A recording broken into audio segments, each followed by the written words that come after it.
वचन में ही हमारी जय है। हम अगर वचन को नहीं जानेंगे, नहीं समझेंगे, तो हम जय प्राप्त नहीं कर सकते। कहता जो कुछ कोई मुझसे पैदा हुआ वो संसार पर क्या प्राप्त करेगा? जय प्राप्त करेगा।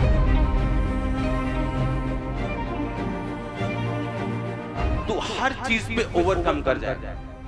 तेरी लाइफ का हर स्ट्रगल विक्ट्री में बदलेगा, जीत में बदल जाएगा अगर तुम किससे पैदा होगा? मुझसे।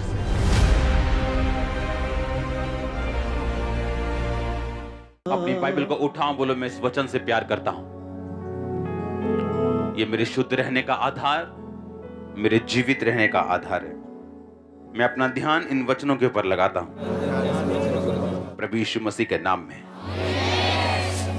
तारीफ करो जोर से। पहला यूहन्ना 5 उसकी 1 आयत से मैं पढ़ूंगा। जिसका ये विश्वास है कि यीशु ही मसीह है और वह परमेश्वर से उत्पन्न हुआ है, और जो कोई उत्पन्न करने वाले से प्रेम रखता है वह उससे भी प्यार करता है जो उससे उत्पन्न हुआ है। जब हम परमेश्वर से प्रेम रखते हैं, हम उसकी आज्ञाओं को मानते हैं, तो इसी से हम जानते हैं कि हम परमेश्वर की संतानों से प्रेम रखते हैं। क्योंकि परमेश्वर से प्रेम रखना यह है कि हम उसकी आज्ञाओं को माने और उसकी आज्ञाएं कठिन नहीं। क्योंकि जो कुछ परमेश्वर से उत्पन्न हुआ है वह संसार पर जय प्राप्त करता है, और वह विजय जिससे संसार पर जय प्राप्त होती है वह हमारा विश्वास है। पहला यूहन्ना 3 उसकी 15 आयत। जो कोई अपने भाई से बैर रखता है वह हत्यारा है, और तुम जानते हो कि किसी हत्यारे में अनंत जीवन नहीं रहता। फिर से पढ़ेंगे पहला यूहन्ना 5 उसकी 1 से 4 आयत। जिसका ये विश्वास है यीशु ही मसीह है, वह परमेश्वर से उत्पन्न हुआ है।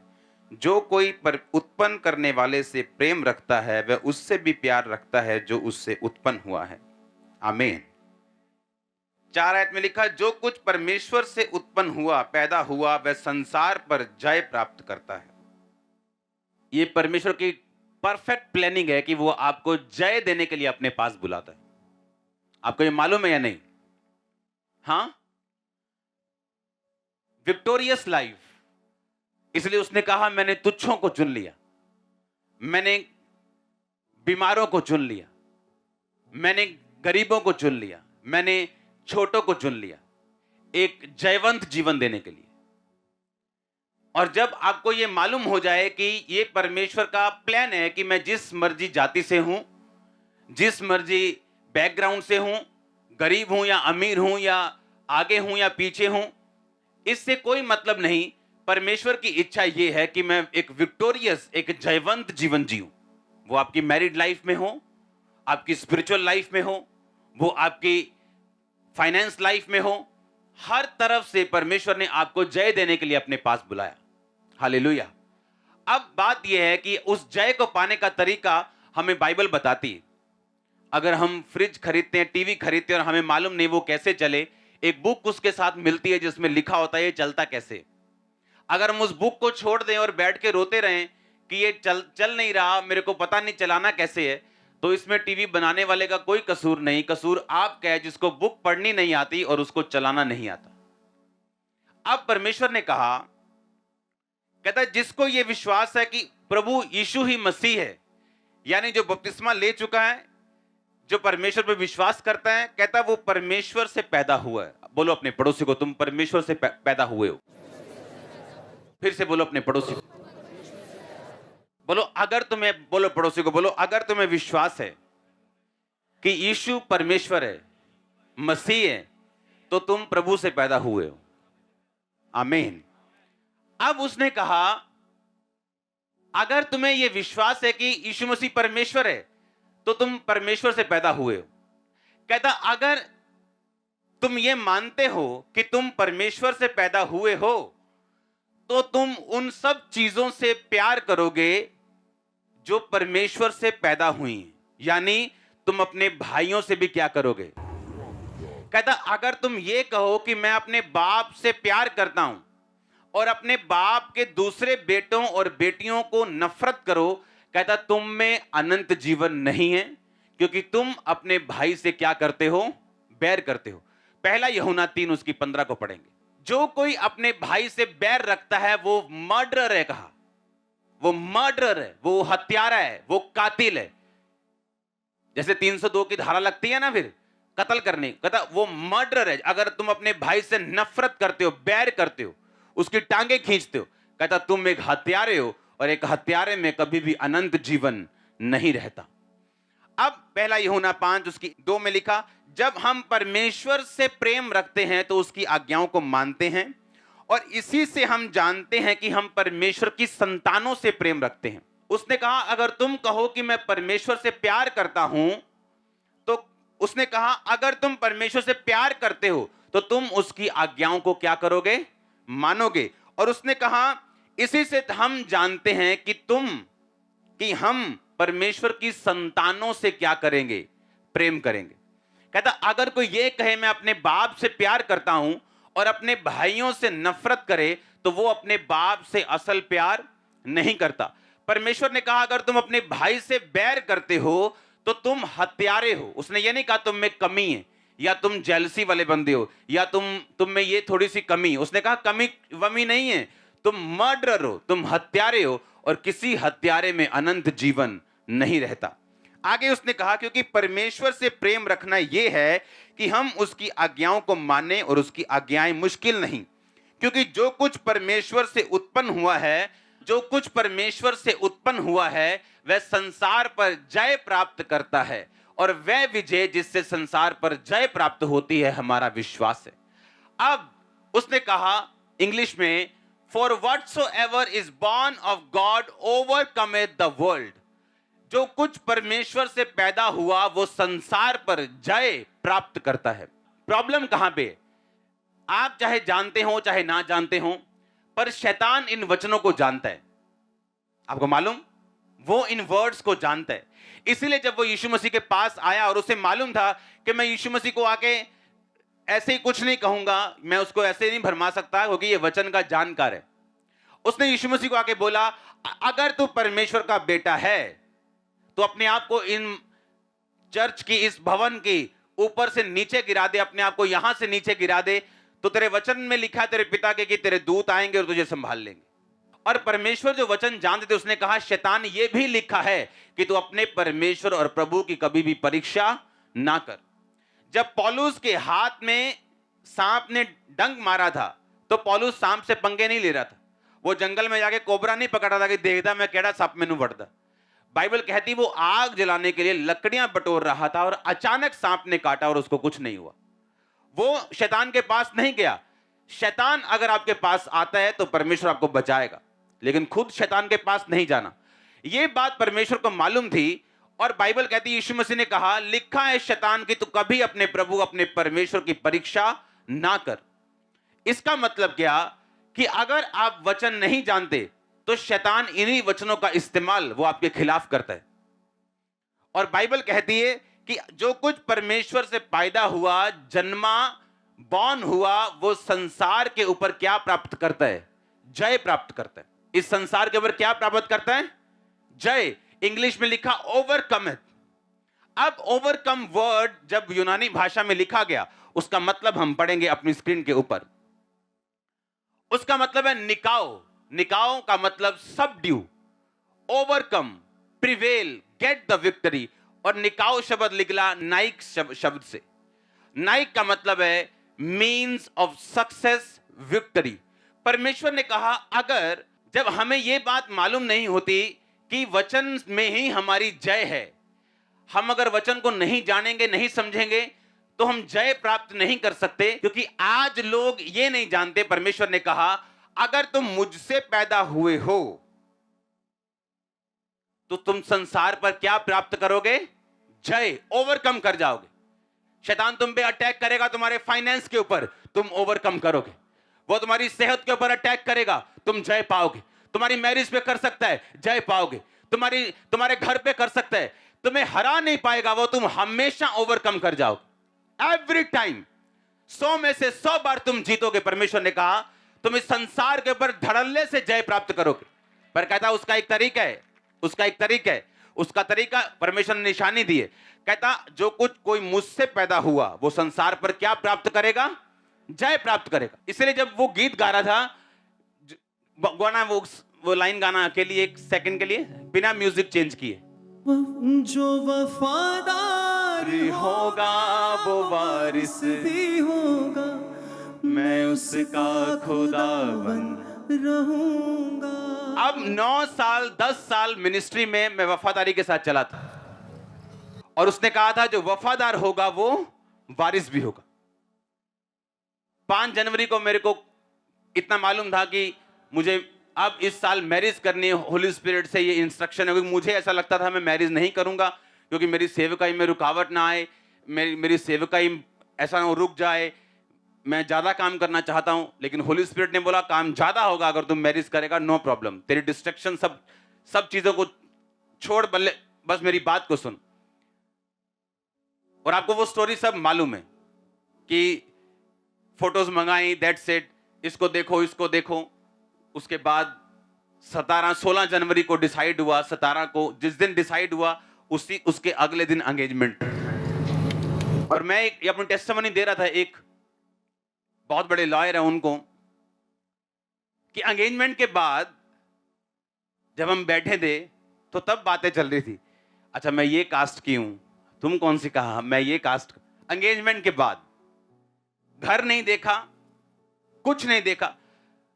और अब मैं आपको ये दावा कर सकता हूं मेरी मैरिज लाइफ के जैसे किसी की लाइफ नहीं होगी, मैं सच कह रहा हूं। जब परमेश्वर आपको आत्मा में चलाता है आपको जात मिलाने की जरूरत नहीं पड़ती। फिर वो बता रही थी, अच्छा मैं कहां से हूं, मैं ये एक अरोड़ा खत्री होते हैं उनसे, अच्छा तुम, मैं रविदास से बिरादरी से हूं, अच्छा मेरा घर इस गांव में, अच्छा मेरा यहां। एंगेजमेंट के बाद की बात कर रहा हूं, पहले की नहीं। जब हम शरीर से चलते हैं, अच्छा जात मिलनी, अच्छा पैसा मिलना चाहिए, अच्छा सब कुछ मिलना चाहिए, बाद में चाहे छितर पनीर की रोटी भी घर रोज पके। क्यों? अगर हम स्पिरिट में चलेंगे, उसने कहा कि तू मुझसे पैदा होगा तू हर चीज पे ओवरकम कर जाएगा, तेरी लाइफ का हर स्ट्रगल विक्ट्री में बदलेगा, जीत में बदल जाएगा। अगर तुम किससे पैदा होगा? मुझसे। अब परमेश्वर ने कहा अगर तुम मुझसे पैदा हुआ है तो उसकी एक निशानी होगी, तू उन सबसे प्यार करेगा जो मुझसे पैदा हुए। अगर तेरे में यह बात नहीं है तो तू झूठा है, मर्डर है, तू हत्यारा है। आप जानते हैं हेवन फुल ऑफ सरप्राइजेस होगा, क्योंकि जिन लोगों को आप स्टेजेस पे देखते हैं वहां पे वो लोग नहीं होंगे। बहुत से लोग जिनको आप बड़े बड़े स्टेजेस पे देखते हैं वहां नहीं होंगे, और आप हैरान होंगे ये कैसे हो गया, ये तो फलाना नहीं है, वहां रहता था। और आपको मालूम होगा कि ये स्वर्ग में है ही नहीं। सामने से हालेलुया बोल के सरमन देना या मिनिस्ट्री करना या गाना या बैठना या बिलीवर बनना या वॉलंटियर बनना, इस बात से आप स्वर्ग नहीं जाते जब तक आप अंदर से अपने भाई से प्यार नहीं करते। और आज इस चीज में लोग फेल हो चुके हैं, टोटल फेल। और परमेश्वर क्या कहता है? और नुकसान किसका है? नुकसान उसका नहीं जिससे नफरत की जा रही, वो हमेशा आपको बढ़ता मिलेगा। नुकसान उसका है जो नफरत कर रहा है, क्योंकि परमेश्वर ने कहा फिर तुम में अनंत जीवन नहीं रहेगा। जब वो अपने फाइनेंस में चलेगा उसको तरह तरह के एक्सक्यूज मिलेंगे। अच्छा ये अगर ये होता ना तो फिर आप चाक देना ही कम, जे ऐदा होता ना यार फिर सेट हो जाना ही कम। अपनी फैमिली में, अपनी लाइफ में, अपने आसपास उसको वो कभी वो रिलीज, वो ब्लेसिंग, वो फ्लो कभी नहीं मिलता जिसकी वो एक्सपेक्टेशन रखता है परमेश्वर से कि ऐसा मेरी लाइफ में हो या मेरी फैमिली में हो या मेरे फाइनेंस में हो या मेरी मिनिस्ट्री में हो।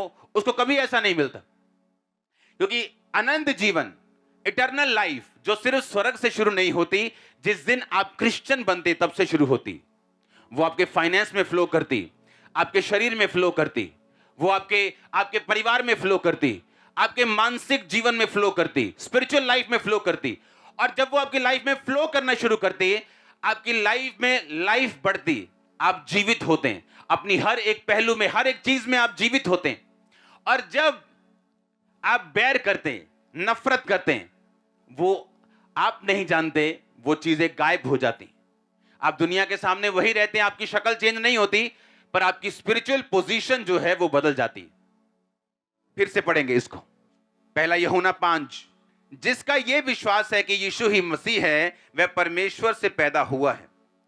जो कोई उत्पन्न करने वाले से प्रेम रखता है, वह उससे भी प्यार करता है जो उससे पैदा हुआ हो। यानी जो कोई परमेश्वर से प्यार करता है, वह उससे भी प्यार करता है जो परमेश्वर से पैदा हुआ हो। जब हम परमेश्वर से प्यार करते हैं तो उसकी आज्ञाओं को मानते हैं, और इसी से हम जानते हैं कि हम परमेश्वर की संतानों से प्यार करते हैं। परमेश्वर ने कहा, अगर तुम भी अपने प्रेम करने वालों से प्रेम करो, जो तुमसे प्यार नहीं करते उनसे नफरत करो, तो तुम में और अन्य जातियों में मैं कोई फर्क नहीं समझता। आज बड़ी बड़ी बातें करने से ये बेटर है कि कलीसिया अपने बेसिक में चले।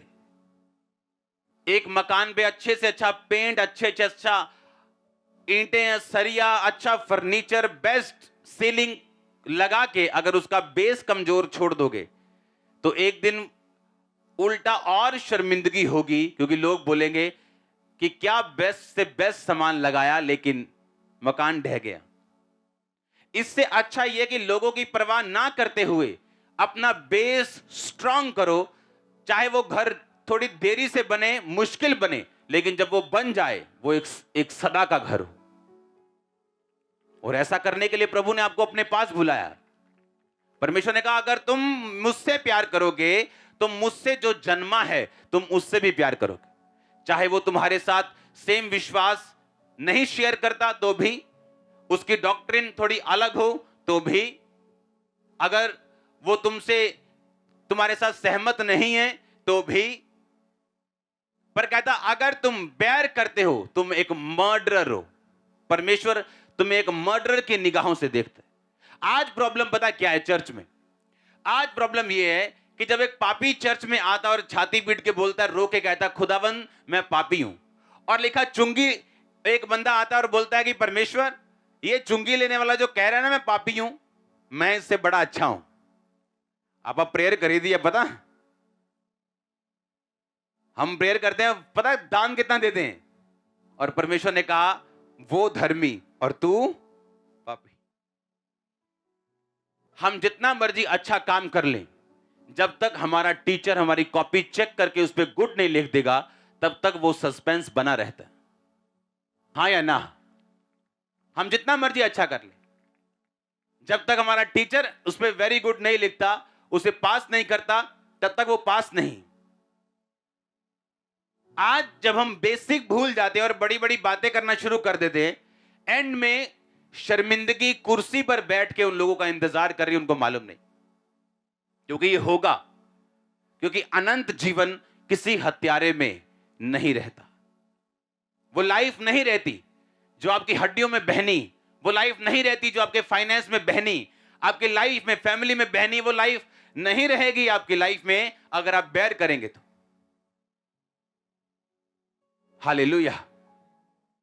अब हम पढ़ेंगे प्रकाशित वाक्य 3 उसकी 21 आयत को। जो जय पाए उसे मैं अपने साथ सिंहासन पर बिठाऊंगा, क्योंकि मैं भी जय पाकर अपने पिता के साथ उसके सिंहासन पर बैठ गया।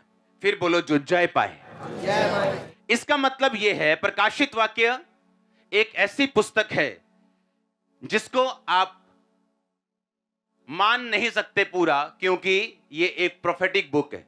यह तो होना है अभी। ये सिर्फ पढ़ने से ही आपको ब्लेसिंग मिलती है, बोलने से ही ब्लेसिंग मिलती है, इसको सिर्फ देखने से ही ब्लेसिंग बाइबल कहती है आपको मिलती। जब आपने ये वचन पढ़ा, एक्चुअली आप ब्लेस हो रहे हो सिर्फ पढ़ने से। ये इस बुक की खासियत है। उसने कहा जो जय पाए, इसका मतलब ये एक चॉइस, ये एक चुनाव है जो आपको करना है। परमेश्वर ने यह नहीं कहा जिसको मैं जिताऊं, परमेश्वर ने कहा जो खुद जय पाए उसको मैं अपने सिंहासन पर बिठाऊंगा, जिस तरह मैं भी जय पाकर अपने पिता के साथ सिंहासन पर बैठ गया। जब आप वचन पे चलते हैं, अपने भाइयों से प्यार करते हैं, आप अपने फोकस को बना के चलते हैं, परमेश्वर आपकी लाइफ में आपको ऐसी ग्रेस देता है, ऐसी आपको शील्ड आपके आसपास, ऐसा एक घेरा देता है आपको, इस डिवाइन ईश्वरीय तरीके से वो चलाता है, आपकी अगुवाई करता है। जब आपको कुछ भी नहीं सुन रहा तब भी आपके पांव सही रीति के साथ चलते हैं और वहीं जाते जहां परमेश्वर चाहता है। ये सारा कॉन्फिडेंस, ये सारा विश्वास आप इसे अपनी लाइफ में पर्सनली भी देख सकते हैं प्रैक्टिकली पूरा होते हुए, अगर हम उसके वर्ड पे चले तो। हालेलुया। और जब वो आपकी अगुवाई करता है, जब परमेश्वर आपके ईश्वरीय रीति के साथ अगुवाई करता है, आपकी सेंसेस उसके साथ मैच नहीं करती। गिदोन को लगता था मुझे और लोग चाहिए, मुझे और लोग चाहिए ये बड़ा काम करने के लिए। परमेश्वर कहता है नहीं, ये हजारों में से तुझे कुछ सैकड़े लोग चाहिए जो चपड़ चपड़ पानी पिए, उनको साथ ले जा, क्योंकि युद्ध किसका है? यहोवा का। संग्राम किसका है? यहोवा का। वो अपनी महिमा किसी दूसरे को नहीं देना चाहता। हालेलुया। वो अपनी महिमा किसी को नहीं देता। वो अपनी ग्लोरी, अगर मैं ये बात बोलता हूं, अगर आप यूज हो रहे हैं खुदाबंद के लिए, आप किसी भी चीज के लिए, किसी भी डिपार्टमेंट में, किसी भी काम के लिए, कभी घमंड मत करो, क्योंकि परमेश्वर के पास आपसे बेटर पर्सन अवेलेबल है उसी जगह के ऊपर। और जैसे आप घमंड करेंगे वो आपसे बेटर पर्सन खड़ा कर देगा। और जब हम इस बात को पहचानते हैं कि अगर हम कुछ कर रहे हैं, अगर हम कुछ बोल रहे हैं, अगर हम कुछ प्रेयर कर रहे हैं, अगर हम कुछ कर रहे हैं परमेश्वर के राज्य के लिए, तो ये आपकी ब्लेसिंग है। क्योंकि जब वो जिताने पे आता है, उसको हजारों नहीं चाहिए, वो कुछ ही को इस्तेमाल करके बड़ी सेनाओं को हरा सकता है। और ये हमने बाइबल में देखा है। आज अगर आप परमेश्वर के हाथ को पहचान लें और जो भी अपनी लाइफ में आप स्टेप लें, अगर उसमें आप परमेश्वर को सामने रख के ले, आप कभी फेल नहीं हो सकते। अपनी लाइफ की आपकी बिगेस्ट निराशा, जिसमें आपको यह यकीन है कि यीशु मसीह परमेश्वर है, मैं जानता हूं वो बड़े मौजज़े करता है, मैं जानता हूं, लेकिन इस निराशा से मुझे वो निकाल नहीं सकता। मैं आपको बिलीव दिलाता हूं कि जब आपकी लाइफ का डार्केस्ट टाइम होगा और आपको लगेगा कुछ नहीं, और फिर भी आप परमेश्वर में बने रहेंगे, एक रात लगेगी परमेश्वर को सब कुछ बदलने के लिए। और मैं ये पढ़ा पढ़ाया कुछ नहीं सुना रहा हूं, मैं आपको अपनी लाइफ बता रहा हूं। एक नाइट फिनिश, एक दिन लगेगा उसको सारा वातावरण बदलने के लिए, जब वो आपके फेवर में खड़ा हो जाएगा। तो अब प्रॉब्लम ये है, आज का जो बिलीवर है वो परमेश्वर के हाथ को पहचानता नहीं। कैसे? यूसुफ को पोतीफर की पत्नी बोलती है, आजा मेरे साथ सो जा, क्योंकि वो स्मार्ट था। और उसने पता क्या कहा? परमेश्वर मुझे देख रहा है, तेरे पति ने सब कुछ मेरे हाथ में दिया, कनक चावल सब कुछ, तेरे घर की प्रॉपर्टी। अब मेरा कॉन्शियस, बाइबल में कहीं नहीं लिखा था तू व्यभिचार ना कर, तब वचन नहीं आया था।